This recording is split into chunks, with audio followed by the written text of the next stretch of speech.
If you are new to the game of golf and you are just trying to figure out how to do a proper backswing, well, today I'm gonna teach you the 5 biggest mistakes we see when new people try to play the game of golf and how you should fix them.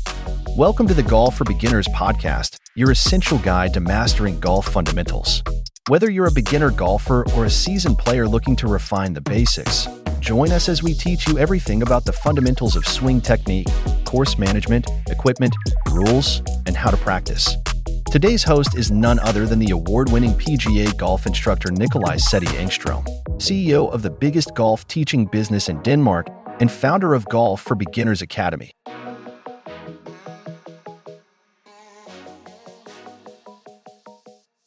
Hello and welcome to Golf for Beginners podcast. My name is Nikolaj Setti Engström. I'm a golf instructor from Denmark, and my main goal is to help as many new players become really good and more consistent when they play golf. And today we're going to talk about the 5 biggest mistakes that I see beginners they make in the backswing when they're trying to figure out how to play this game. And honestly, it is not the easiest to swing a golf club in the right way. So that's why today let's dive into the backswing and figure out what not to do and also what to do instead. And I promise you, if you haven't heard about these things, it's about time, because they should make your game and your golf swing way more consistent and also make it easier for you to hit the ball a longer distance. So let's get started. On the top of my list today, it says moving the weight to the right side in the backswing. And let's just make it clear today. I'm gonna talk as you are a right-handed golf player. So if you are left-handed, you have to flip everything every time I say right and left.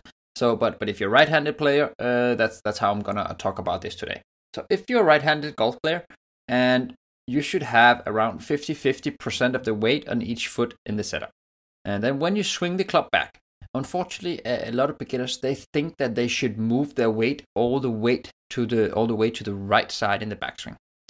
I'm not quite sure where this idea comes from. Maybe there's someone, some kind of instruction out there about it on YouTube or something. I don't know. I also have a philosophy about that. That Nintendo Wii game where you were standing on this balance plate. I remember I played that when I was a kid. And the way you hit a really long ball was that you had to move all of your weight over to the right foot and then move all of your weight over to the left foot, which was a little bit misleading, because that's not really what you're supposed to do. Maybe it comes from there, I don't know. But nonetheless, you're not supposed to move your weight to the right foot in the backswing when you swing a golf club. And today we talk about iron swings. And when you do a normal iron swing, you want the weight to be 50-50 in the setup, and then when you reach the top of the backswing, you still want the weight to be around 50-50. Because if you move your weight all the way over to your right foot, what you have done is that you have basically moved your swing circle. So now you are in a position where you will hit the ground before you hit the ball, which is not really what we want. We want to hit the ball and then we want to hit the ground afterwards. But if you shift all of your weight over to the right leg, then you're probably going to hit the ground before you hit the ball. So what you want to do instead is that you want to do a centered rotation. So you want to keep your head over the ball, and then you just want to rotate so you can keep the weight 50-50 all the way in the backswing. That was point number 1. Point number 2. I see a lot of beginners, when they try to swing the golf club, and they will not turn their hips at all. And I don't think this is because I think it's honestly just because they don't know that they're supposed to turn the hips, because it's not massively natural for new players to rotate the hips in the way you're supposed to do it in the golf swing. So that's probably why it happens. But nonetheless, we really need to turn the hips in the backswing, because you can hit the ball a way longer distance if you turn your hips in the backswing. And how do you actually do that? It has a little bit to do with your bending and flexing of the knees. So when you're standing over the golf ball in the backswing, you actually want the right leg, you want that to straighten in the backswing, and you want the left knee to bent more than it is in the setup. This straightening and bending of the right and left knees, that will actually allow your hips to rotate a lot. And that's a really important movement. A nice way to feel this would be to, you just take a golf club and you do your normal golf setup, and then you hold one hand on the grip of the golf club, you hold the other hand down by the club head, and then you put the golf club so it kind of aligns with your hips on the front side. So just push it up against your hips, and then you want to see from your golfing setup, you want to see how much can you get that shaft rotated. Can you actually get it to around 45 degrees because you are straightening the right leg, you're bending the left leg? That would be really, really nice if you were able to do this. And then you could also keep in mind what we talked about in point number 1, that you should not move your weight while you do this. So see if you can get those hips rotated without moving your weight. Then you are on a really good track. So that was point number 2. Get those hips moving. And if we move on to point number 3, it's going to be a little bit more about the upper body. So the shoulders. And a lot of beginners, they got the idea that you need to rotate your shoulders, which is really nice, because you definitely need to rotate your shoulders as you do with the hips. But when you rotate your shoulders, you also need to do a little bit of a different movement actually in the backswing, because what you want to do is that you want to rotate your upper body, but you also want to make sure that your left shoulder is actually tilting down towards the ground. What do I mean by that? Well, imagine you're standing over the golf ball and you're thinking about doing the backswing. You're getting your hips and you're getting your shoulders rotated, which is really, really nice. You want to make sure that your left shoulder actually rotates underneath your chin. That makes sense. Your left chin. That makes sense. In other words, you would make sure that your left shoulder rotates down towards the ground in the backswing. This will prevent your head from moving upwards in the backswing. And a head that's moving up in the backswing is one of the very common mistakes we see from the beginners. Because if your head moves up, then you're not going to be able to reach the ball. And then you're probably going to hit over the ball. You're going to top it or something else. That's not very fun. So make sure while you rotate your shoulders in the backswing, you also make sure that your left shoulder tilts down towards the ground.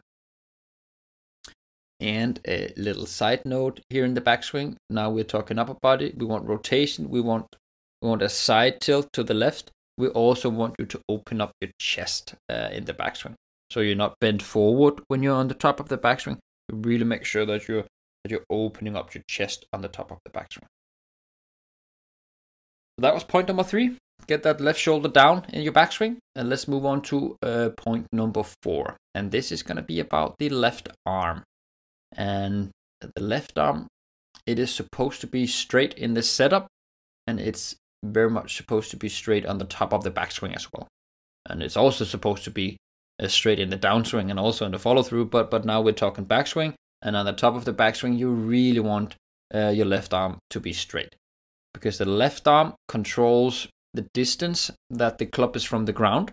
So if you bend your left arm in the backswing, then you're raising your club off the ground, and then you're not going to be able to reach the ball. You're probably going to top it again.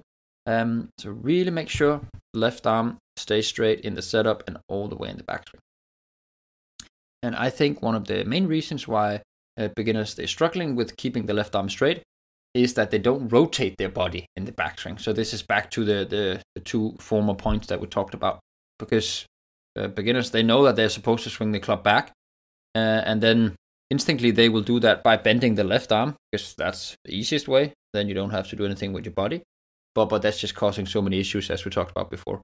So the only way where you can swing your club backwards like a solid distance without bending the left arm will be by rotating your lower and upper body enough. So keep that left arm straight in the backswing. That's point number 4. And then we jump on to point number 5. And this is something about the wrists. And what are they supposed to do in the backswing?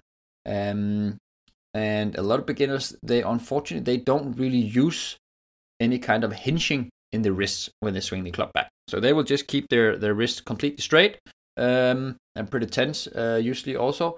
And you're just lacking so much club head speed. So it's going to be really difficult for you to swing the club a nice, powerful speed if you don't use your wrists in the backswing. So make sure you're hinging those wrists upwards when you swing the club back. But the tricky part here, and this is really tricky for a lot of beginners, so pay attention here. You wanna hinge in your wrists, but you do not want to bend your left arm. And this is the tricky one, because the hinging very much happens in the left wrist, which is nice. But when you're hinging in the left wrist, a lot of beginners, they will also start bending the left arm, because that in some way just seems very natural that when you bend in your wrist, you also bend your arm. So being able to keep your left arm straight, but the left wrist hinging and unhinging, that's the difficult movement. And that's the one you really need to work on, because here you get consistency from the straight left arm, but you get speed and power from the hinging of the wrists. But you do not wanna bend both of them or reverse it or anything. So that would be one of the most important things if you want stability, but also speed and power. Keep the left arm bent straight, but keep the left hand wrist hinging in the backswing. And that was it. Now we're in the end of the list of the 5 biggest mistakes that we see beginners do in the backswing.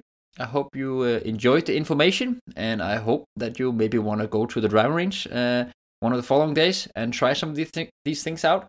If you get them right, it should bring some consistency, actually a lot of consistency. It should also add some distance to your shots. And just a little extra side note here in the end.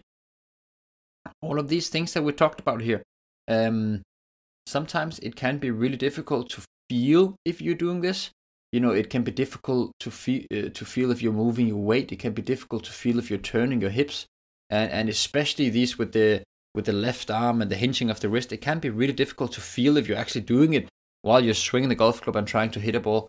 So a really good idea is actually to use your phone and then do a little video. So put the camera in front of you and then do a video while you try and do a swing and hit a ball. And then it's not rocket science to see if the left arm is bending or if it's straight, etc., etc. So that'd be a really nice way to actually work with these things when you're on the driving range. Otherwise, I just want to say thank you so much for listening today. I really appreciate it. And I hope that you learned some new stuff about the golf swing. And don't forget that you can always jump over to golfforbeginners.academy.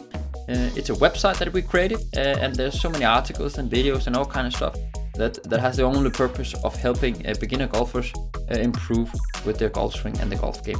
So take a look over there if you're interested in that. But thank you so much for listening, and hope that you will listen along on the next episode. Thank you for tuning in to another insightful episode of the Golf for Beginners podcast. We hope you found valuable tips and inspiration to enhance your golf journey. Remember, whether you're a novice or a seasoned player, there's always room for improvement. For more in-depth resources, tutorials, and a supportive community, head over to our website at golfforbeginners.academy. There, you'll find a wealth of information to elevate your game. Don't forget to subscribe, leave a review, and share this podcast with your fellow golf enthusiasts. Until next time, keep practicing, keep learning, and enjoy this lovely game.